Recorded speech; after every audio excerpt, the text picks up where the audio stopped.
So welcome everyone. This lecture will be about playing like the pros, or at the very least like one of them. You'll be all relieved to know I'm not going to show a game of mine. No, I'm actually going to focus on a game of Paul Keres.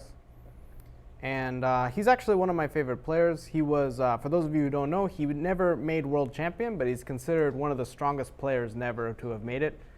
He has, to my knowledge, a plus record against almost all the world champions he's played, apart from maybe one, like, you know, in later years he maybe played Karpov or something when he was much weaker and older. But for about 5 decades, he was one of the top chess players in the world. There are not many players who can say that.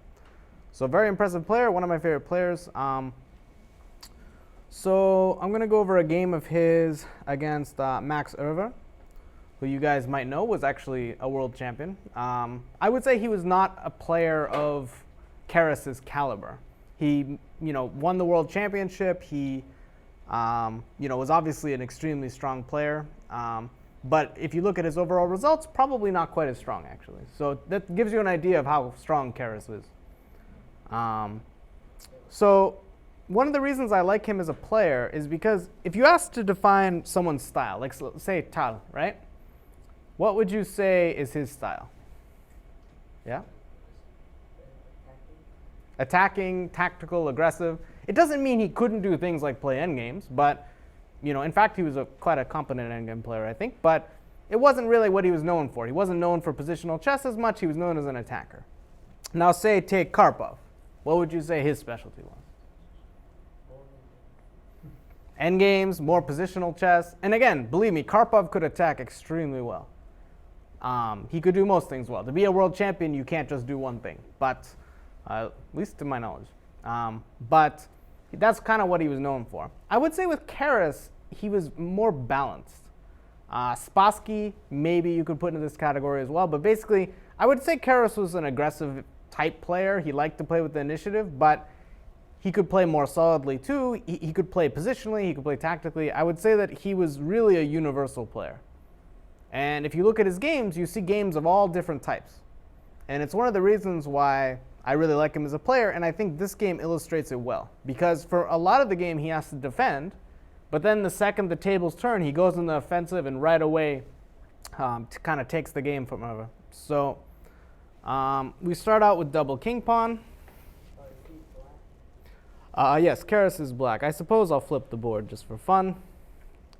Bishop b5. How many of you guys know what this is called? It's the Steinitz deferred. For some reason, the Russian guys I know call it the Steinitz preferred, or the preferred Steinitz.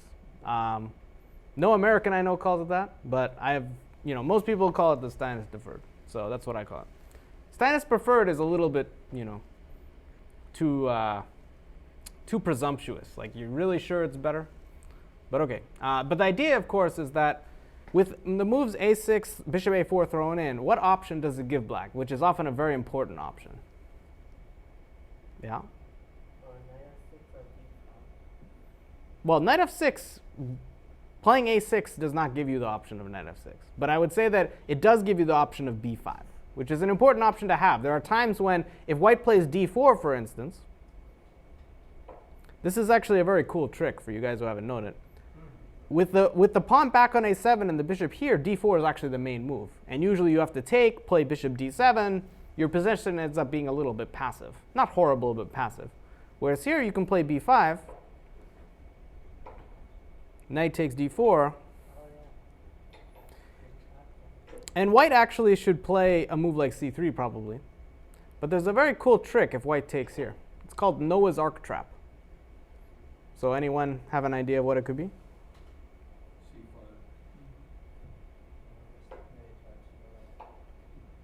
But double attack, guys. Hello.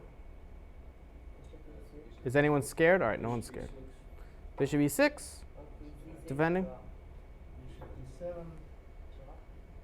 Don't draw me. Look a little ahead. Bishop d7. Queen has to go back. Whoopsie. The rook's defended now, so you have time to play c4. Kind of a cool trick, huh? As yet, no one has fallen for this. I've actually I've added the Queen's Gambit Decline to my repertoire recently, so no one has yet done this. I'm hoping, the main reason I play d6 is to hope someone falls for this so I can win a piece, but we'll see. Hasn't happened yet. I'm not holding my breath. In any case, white played c3, which is the main move. Bishop d7, d4. So black played knight e7. I would say this move is more rare now. Most players prefer to play a fianchetto setup, even knight f6. Putting the knight on e7 is considered slightly dubious. Not that it means it's some horrible move, but it's not really topical these days. It can be a little awkward in some positions. So here, white played bishop e3. So what would you guys play now? h6 is what was played, which is an important move. Why?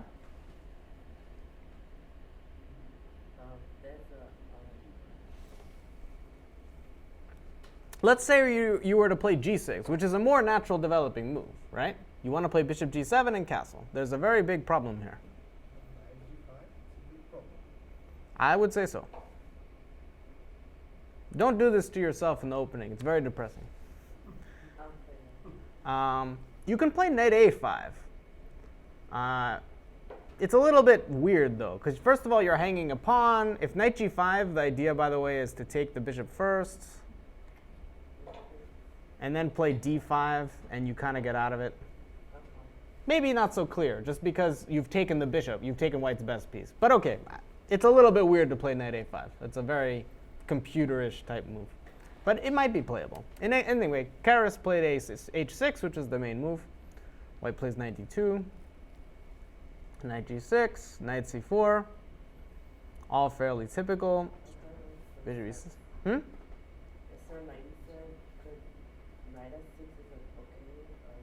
Yeah, knight f6 is fine. Players often play with g6, bishop g7 is a more modern trend. But you have lots of options there. Yeah, so castles. So it's kind of a normal position, but you can guess what black's problem tends to be here.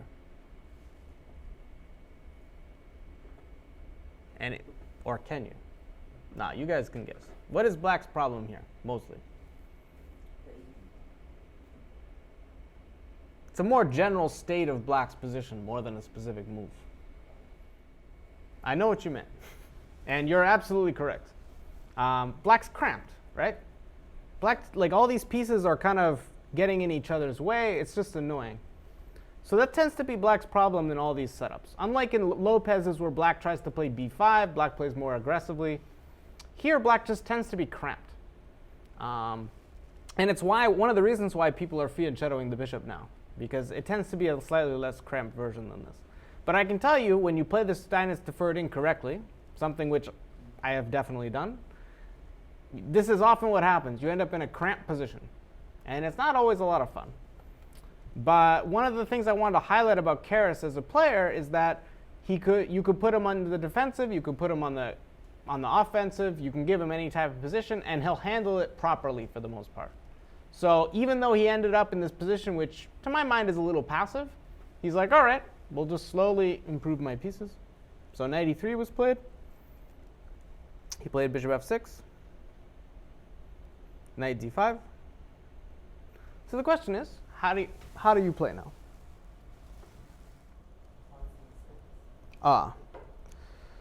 I fear, though, you're kind of neglecting your knight. I think we talked about neglecting the knight on h5 in the previous lecture. Now we got to talk about neglecting this one. It's okay to put a knight on a5, but you have to remember, eventually it's got to come back. It does not want to chill out there for the whole game. So after c6, I would also suspect you have some weaknesses here. So in this position, if I were white, I would look for a way to punish you quite severely. I know it sounds like a bullying thing to do, but I don't know. Even taking this bishop, I assume you take with queen, takes here. I'm not sure I trust your position here.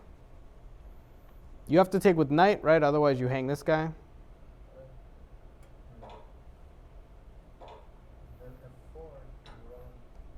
Maybe. I would say f5 comes. I would say your position is extremely unpleasant. Would you agree? Not saying you're dead lost, but I would say I would certainly choose to be white here. There is no way I would take black's position. This guy's weak, this guy's out of play, this king is potentially weak after something like f5. I would not want to have to play black here.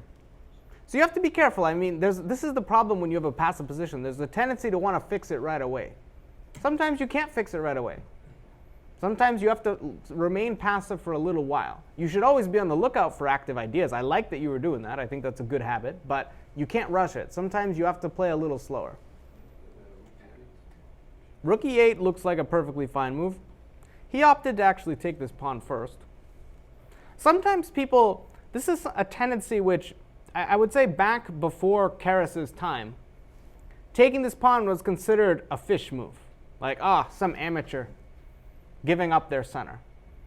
But now that's not, this kind of capture is made all the time. And the reason why is because oftentimes it's hard to advance this center. And sometimes these pawns become weaknesses rather than strengths. And it helps black get a way to counterattack. So I'm not saying taking this pawn is always a good thing. There are times when if you give white this center, you're going to regret it.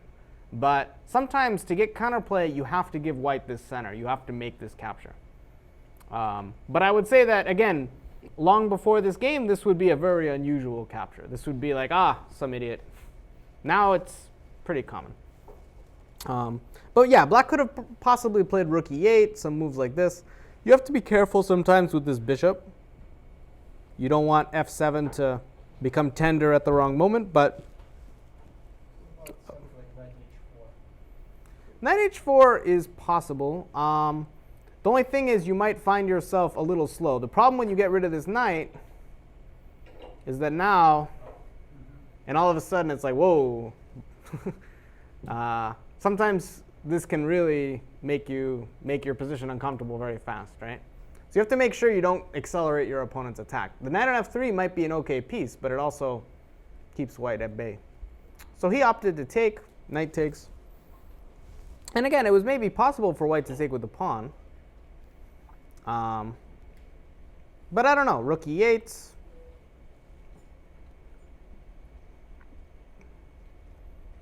It still looks quite, I don't know if it would be to my taste. One move he did have, though, is because white has not played h3 yet, this is a very common idea. And this was almost certainly his idea, actually. So that's the thing. When you take on d4, often the plan is you have this bishop g4 move. So this is why white often plays h3 early, by the way. So that was his idea. But now that white's taken this way, you don't have to give white the two pawns in the center. He played rook e8. And white took on f6. And I'd say this is a very common type of move, which I actually don't like. Your opponent, this bishop on f6 is a problem piece. It's hanging all the time. It has no good moves. Taking a piece like this, you might get the two bishops, but it frees your opponent's position. It lets the queen out. Right now, the rooks can't connect, right? When your opponent has less space, do not be in a hurry to trade pieces, even if you're taking what you consider a good piece for your opponent. Even if you're winning the two bishops or you're doing something like that. If you trade too much, your opponent's position becomes easier to play, right? So you want to make sure that, like again, I would almost certainly just drop my bishop back or play rook e1 or something like this. Keep the pressure up.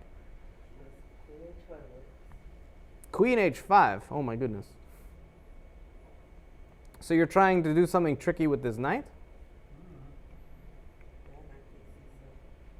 I don't know if this actually works, though. What happens if I just take this?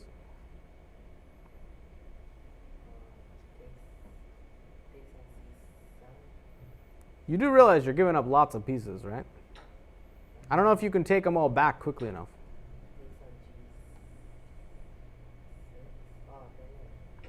So I might just be able to play bishop e6, but let's say I just don't trust you.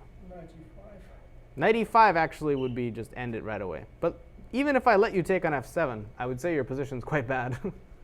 Unless you have some trick, but I don't know. Knight e5 always, I just don't believe it. You're giving away all your pieces. It's not, your attack's going to go away if you don't have pieces. Do remember. Anyway, I like your spirit, though, I got to say. aggressive play, but sometimes it doesn't work, right? You have to rein it in. Again, I would probably just play bishop c2 or rook e1. Just keep the pressure on black. Ask black, how are you going to finish your development? The problem with knight takes f6 is you're saying you're going to finish your development by taking with the queen. So you actually make your opponent's life easier. So I'm sure Keres said thank you very much. f3. Knight to f4. So trying to activate that guy maybe. Knight takes c6. Bishop takes. So again, probably I'd still take white. The two bishops, slightly more space. But notice how once you trade off a couple pairs of pieces, a little bit, right? I don't think black can really generate a threat here. But I think that black's positions become easier to play, right? And why has it become easier? Because the pieces have come off, right? So bishop e3 was played. Rook d8. All fairly normal, right? Queen d2. Knight retreats. Your activity was gone, right? But it's not such a big deal. The knight can retreat. It can go back. Bishop to d4. OK. So note how he's not doing anything crazy aggressive, right? He's not trying to go for it. He's not trying to do anything. He's just keeping his position solid. He's waiting. So here, white plays rook there. So does the queen want to be on e7 anymore? OK. He's playing very slowly, right? But look at black's position. Are there any weaknesses? So when there are no weaknesses, usually it's hard for your opponent to crack you. So the key is not to create weaknesses. A lot of people, they don't have weaknesses, but they panic a little. They see the two bishops and they're like, I got to do something. But a lot of the times, it kind of backfires on you. So here, I don't know. I was thinking about this move. I didn't test this with computer, so I might just be blundering. But this was a move I would really consider if I were white. So I'm basically trying to be aggressive. And what happens if takes on e4? I could have blundered it. It's possible, but yeah. Well, if I take this way, I don't think you want to play f5. I'm going to take that. Ah. And I don't know. This might have been a little bit tough to deal with.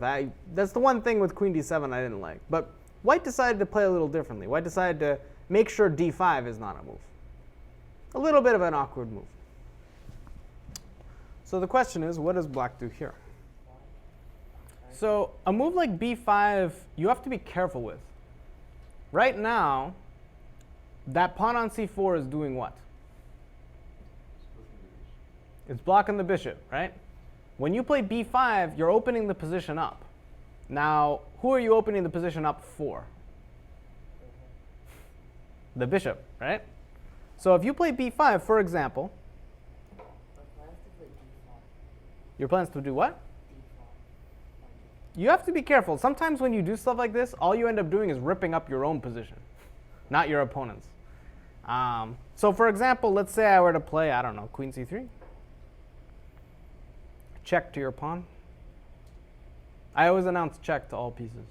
That's why my opponents never blunder.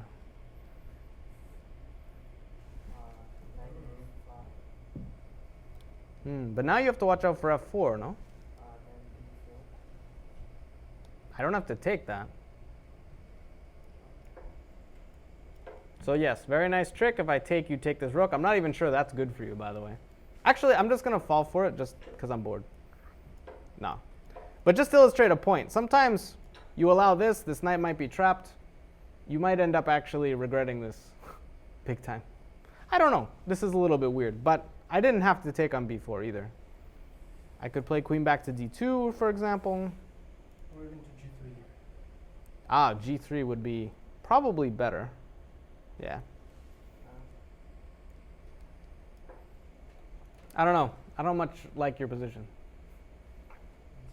Right? But that's the thing. Sometimes you push, you try to get counterplay, but you end up helping your opponent. So you have to be careful you're not just kind of doing a break because you want to do a break. Sometimes a break is not the best thing.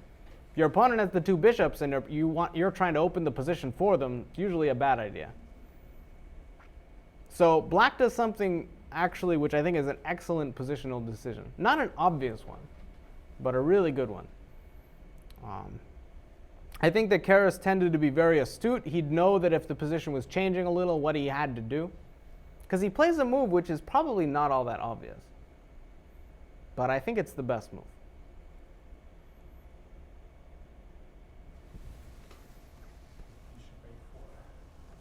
He does indeed. So at first you're probably thinking, well, wait a second, why is he trading off this guy? But he's thinking ahead. First of all, who has less space? Black. So who wants to trade pieces? Black. So you're following at least one rule. But you're trading off a pretty weird looking piece, right? But his thinking is that if you give back time to play bishop c2, give white time to play bishop c2, to play b3, to advance your f-pawn, you're going to end up suffering, and those bishops will be very strong. However, if you trade off a bishop, you're going to have more defensive ideas. You're going to have more defensive plans, because white's only going to have one bishop. And you're going to see how this manifests itself. So white captures, you capture, queen c3.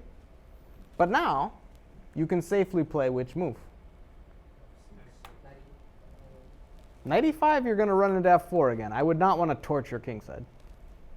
But you play f6.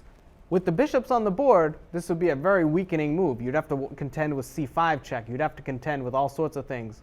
Maybe bishop drops back to c2, f4, e5, and the knight hangs. Now, there's nothing that takes advantage of your light squares. So when you play f6, your position's actually quite solid. And how is white going to crack you here?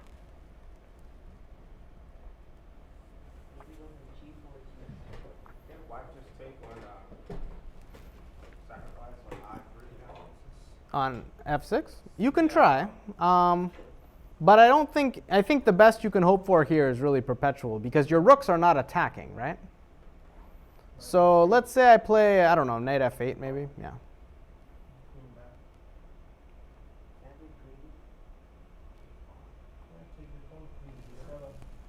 Take the pawn. Maybe queen d7. Even this move is interesting. Trying to slide the rook over. The problem is that unless you get an attack, you're actually going to get attacked here. The piece in the middle game, the piece tends to be quite a bit better than the pawns. So even 3 pawns is probably not enough. Not to mention you have all these pawns just hanging, right? So you're probably not going to stay up these pawns. So I don't know. My guess would be that taking on f6, the best you can hope for there is actually a draw. I don't think you're really trying to win with that move. f4, g4, g5. It's all possible, but as we discussed in the previous game, what's the problem with advancing your whole king side? Your king becomes weak first. Black's king only becomes weak after. So I'm not saying it's an impossible idea, but it's a risky idea. It forces white to take a risk. And if you're playing a passive position, that's exactly what you want. If you're passive and your opponent can just put pressure on you with not weakening anything, your life's just going to be miserable. I had a game actually in my last tournament that was like this. They had an initiative, they had a better pawn structure, they just put pressure on me. I held, but I did not have a fun time playing that game. It's just not a lot of fun. Whereas if they have to weaken themselves, if they have to take risks, then you get to counterattack them. So I'm not saying g4, f4 that these ideas are insane. I might say that. But I would say that they're at least extremely risky, and you're going to get a chance to counterattack. Because what always happens with these ideas is that your king comes weak first, and black king only becomes weak later if you get in g5, if you have the time. And often you don't have the time. But okay, white did indeed play f4. Black played king h7, keeping an eye on the knight, right? b3, queen drop back. I kind of like c6, but his move is probably okay too. And note how it's really hard for black to do anything. If you play e5, I just take a bunch of times. If f5, knight e5. This is why trading pieces is such a powerful weapon when you have less space. Sounds weird to call it a weapon, I realize. But basically, once you have less space, if you trade the pieces, you can often just defend like this, and it's very difficult. And meanwhile, you have a plan. If white does nothing, you can play rook e7, rook e8, queen c6. You're the one who has a target. What is white targeting? this pawn, good luck, right? White has no target, and you have a target. And again, this is why the more pieces you trade, the better it is when you have less space, most of the time. Obviously, I'm never going to say all the time, because there are exceptions to everything, but so white played this. So the question is, what does black do now? So he could play rook e7, rook e8, but my guess would be that he thought that was a little slow. It's probably not going to do a lot. So he decided that now was the time, now that white moved the queen over to f3, to play for counterplay of a different type. Now he plays your move. But it's completely different. There's no bishop you're activating now, right? If pawn takes, you have at least some ideas. However, he also had a trick. Because white played here, which to my mind looks like actually a very logical move. Because you don't really want to take on c4 if white can take back with a piece, right?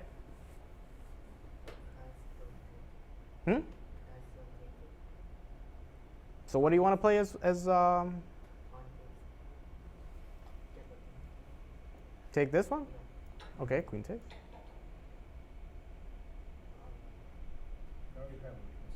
So this is what I'd say. If you have no follow-up, this move is terrible. Because you've just weakened your pawn structure, right?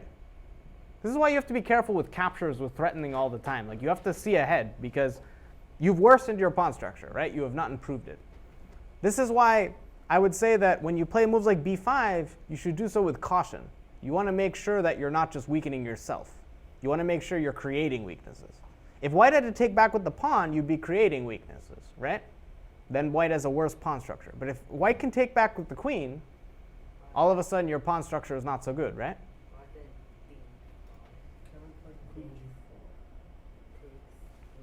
Hold on a moment. So if queen g4 here,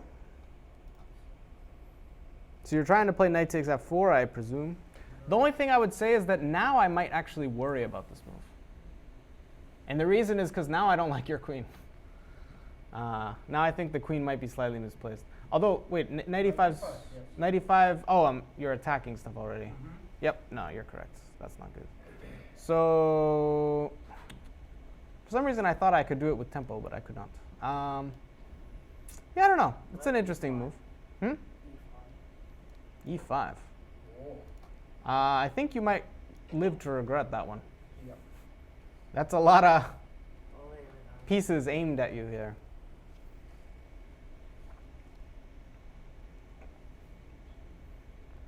Yeah, queen g4 is a very tricky move. I'm not exactly sure what I would recommend. I mean, maybe I can play g3. Maybe this is not as bad as I thought. Originally, I didn't want to play this move at all, but maybe it's not so bad because now b5 is attacked. I can always play queen f3 if I need to. No. But I like your move. It's the right type of move. I think it's quite reasonable. So you wanted d5 here? It's possible. So if I take, you're going to just take everything? So wait, if takes, you're going to play rook takes e1 first, right? And f4 is always going to hang. Because again, in the endgame, you could regret these pawns, right? These are not good pawns to have in the endgame. But if f4 hangs here, that might be more interesting. So yeah, here I maybe got a little bit sloppy. Maybe I have knight h3.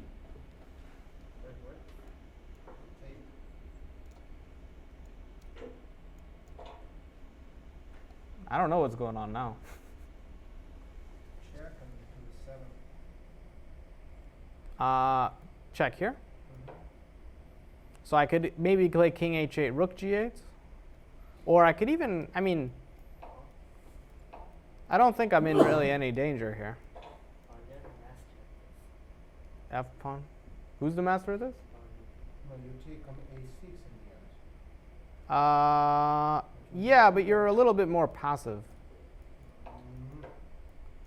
So I would say like I can keep checking. I guess it's 2 pawns.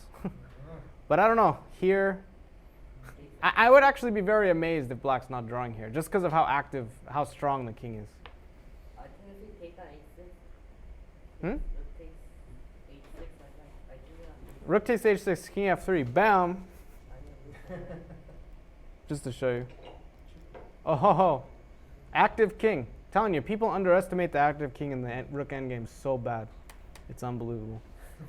That's what I'm telling you. I've seen enough of these. I'm almost positive black's okay here. Not saying I'd be willing to bet tons of money, but I bet you, if we turn on the computer here, what is it going to say? Plus, equal, going down. Equal. Oh, yes. All right. Anyway, enough celebrating. All right. Anyway, the point is that you can see the active king means a lot, right? Very powerful. So, and this line is completely relevant to the game, obviously. Just kidding. Black actually has a very, very strong move here. And again, it's the only reason he did this is because he saw this move. The only reason he played b5, the only reason he took on c4 is because he had a follow-up. Whoops.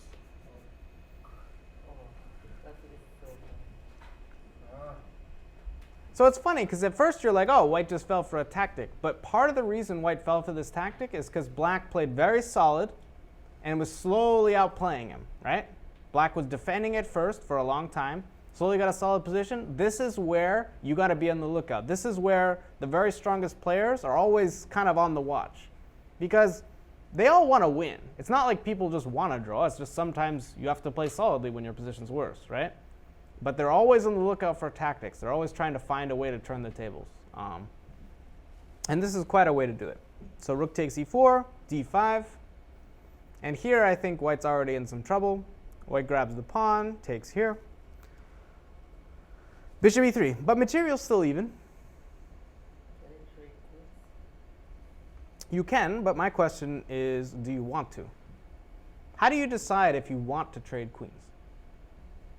What piece do you look at to decide that, usually?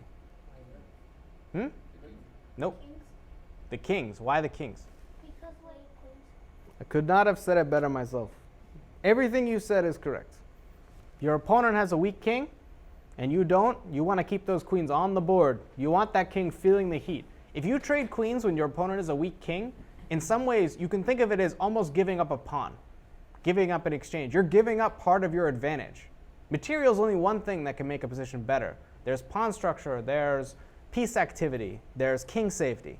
If your opponent's king is unsafe and you trade queens, you are giving up part of your advantage, which means if you do it, they should have to pay a hefty fine, meaning lots of material, meaning you get some other advantage. You do not want to do it for free. So if you were to aim to trade queens here, I would say that's almost a blunder, simply because white's king is way worse than yours. So you're basically just giving up material is how I would look at it. I know it seems extreme, but I actually put those things in the same category almost. Sometimes I put king safety above material, just because it's me, and I like to mess with people, but it's true. Sometimes having a weak king is worth a lot more. So I would say trading queens here as black is a very bad decision. And you can be rest assured, Keres did not do this. Yes. Let's start attacking, right? Look at white's king. Look at black's king. Who has the better minor piece? Oh, black. This knight now is quite a piece coming to h4. However, I would say that Keres did not, usually he's very good at finishing opponents off. I would say he was not super precise this game. But the good news is that means you guys get to play better. And I know you guys love playing better than the world champions and people like that. So for now, though, he plays quite well, I think. Can I play knight h4? You can, although you have to realize that takes on e4 is check, right? But But threatening mate is always a good move to look at. I'm never going to be upset because my student was like, oh, I looked at mate in 1 here. It's always like, yes, look at mate in 1. Always try to threaten mate. So if you guys found a win here, it would not be surprising. He found a different choice, though. F5 I actually think is a really good move. Because then you secure everything, and you're basically like, okay, good luck defending against rook d3, knight f3, and the zillion threats I have. Sorry. F5 here. And it's like, all right, knight h4 is coming, rook d3, good luck. Have fun, buddy.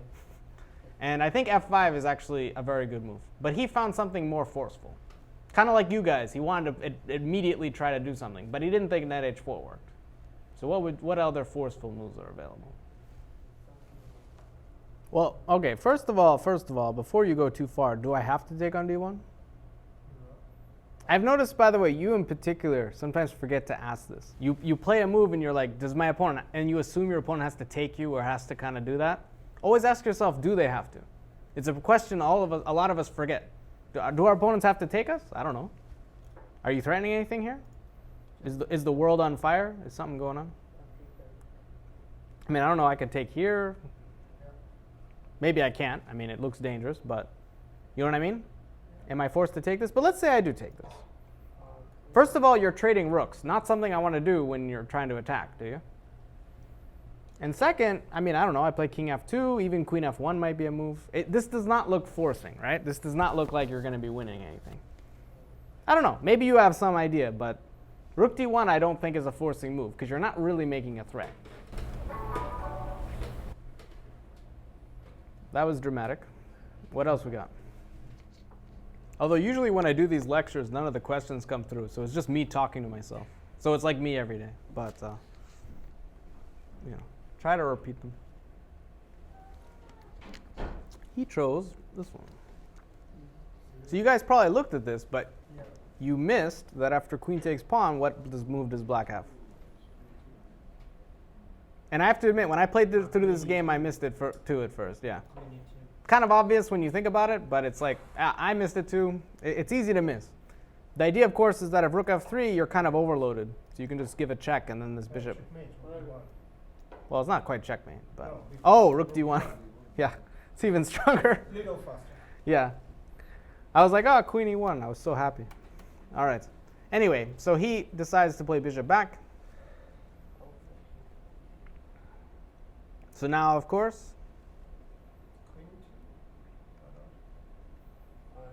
queen e2 here is, I think, winning. I think f5 is still monstrous. He chose this one. So again, he's kind of like you guys in that he wants to be forceful if he can. He wants to do things by force. So his idea was after takes here.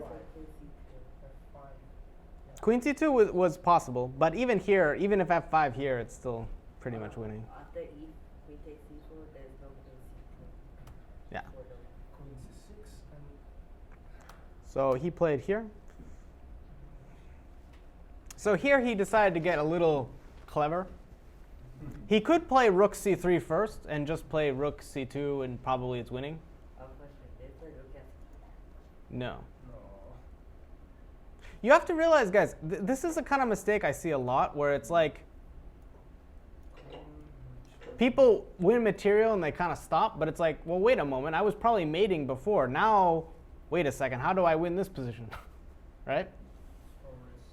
Probably this is a draw, right? I mean, the rook and bishop is often a fortress against the queen. And I'm not even up a pawn here, right? So you're not even up material. So you have to be very careful about moves like rook f3. Make sure your opponent cannot basically diffuse your whole initiative, right?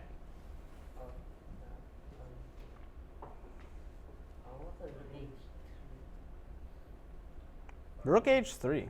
Does it make a threat? Notice how I ask that question every time. It's amazing how often you play it, like not you, I mean just people in general. You play a move that you think is threatening and you're like, wait a second, what am I threatening? I'm not threatening anything. So make sure, even if a move looks threatening, you're asking yourself, am I threatening something? Because it's so often the answer is just, maybe not. And it's always depressing when that happens. You play some awesome looking move, you think you're threatening the world, and it's like, Here, though, he does make a threat. He makes a very powerful threat, I should say. Nope.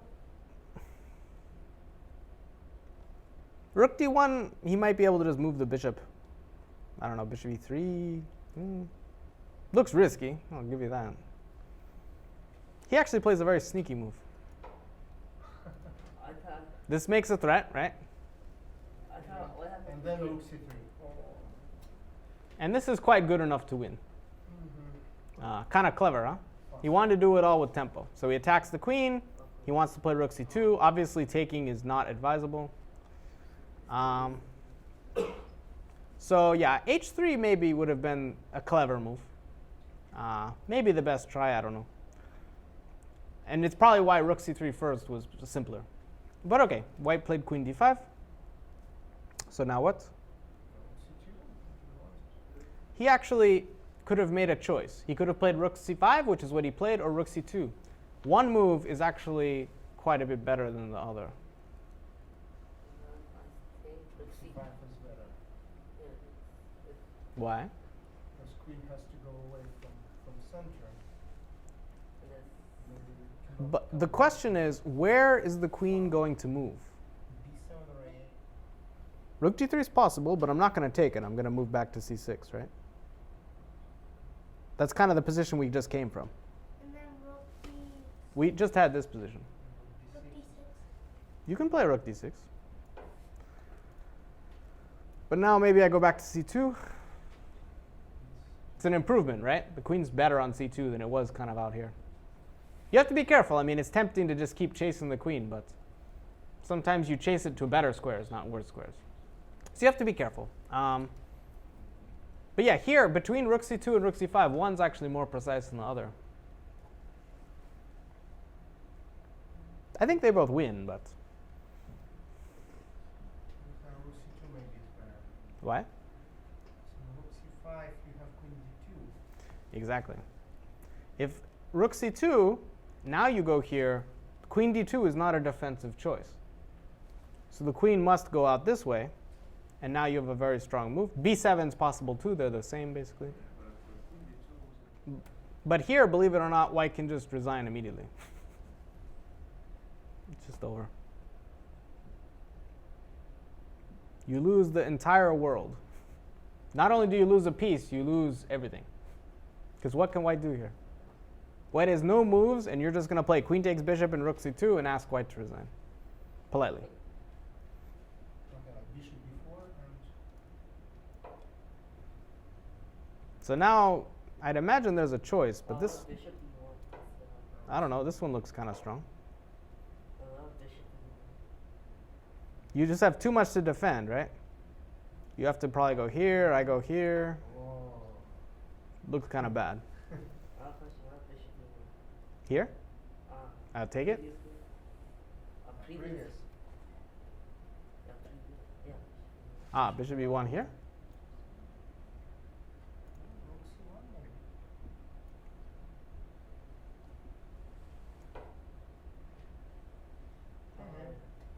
Just too much to defend, right?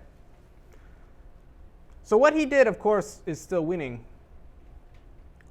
Pretty simple. But if white plays queen f2, believe it or not, you have to trade rooks now, kind of.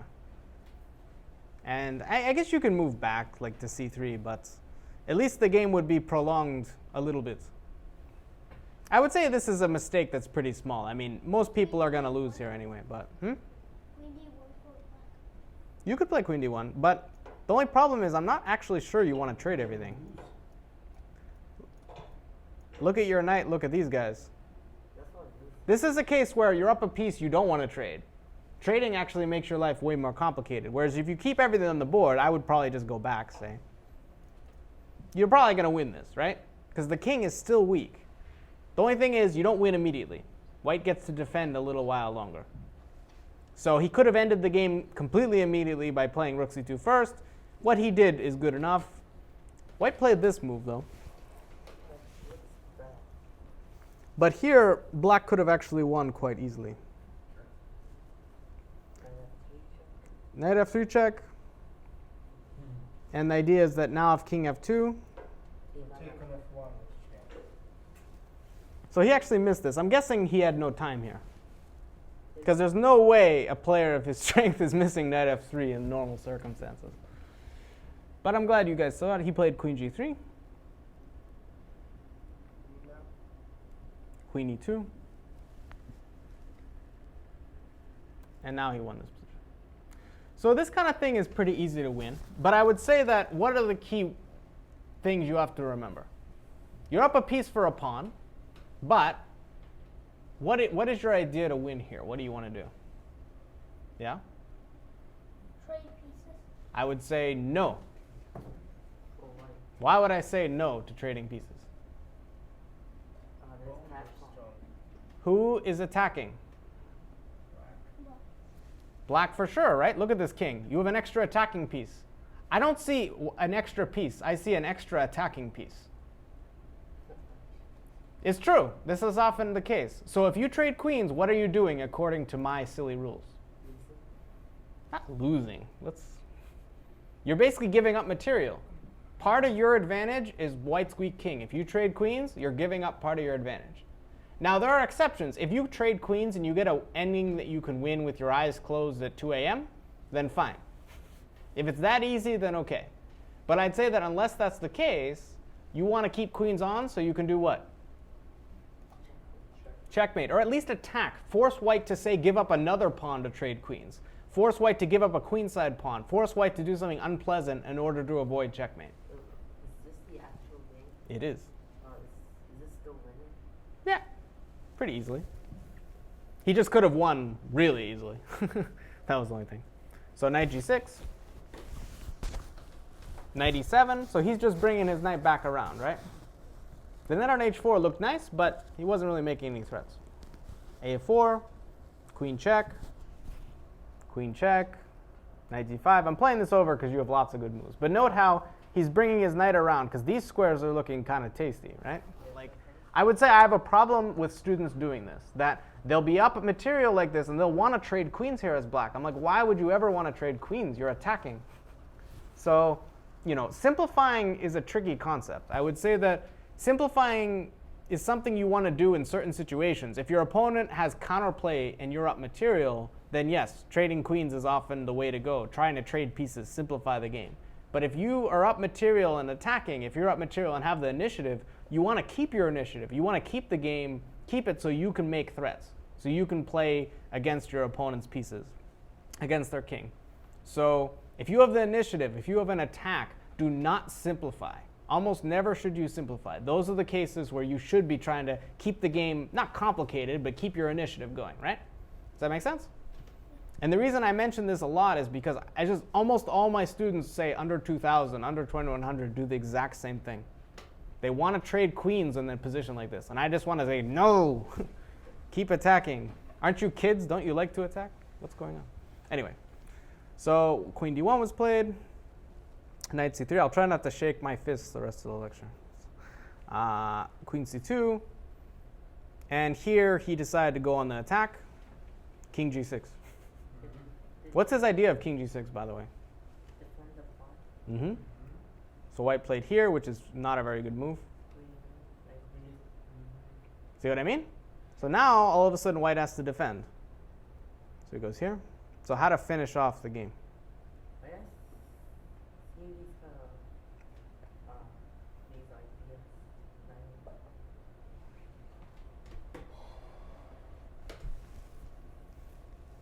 So knight g3. So now you always have knight f1 if you need it. You're defending your pawn.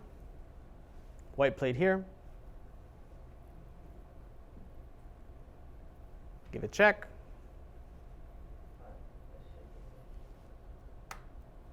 What's he doing? h5. Preparing.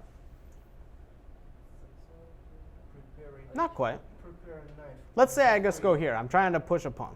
h4, knight g3 and checkmate. See why you play for mate? Because what are you going to do about this? He tried this move. And again, can you win if you trade queens? Probably.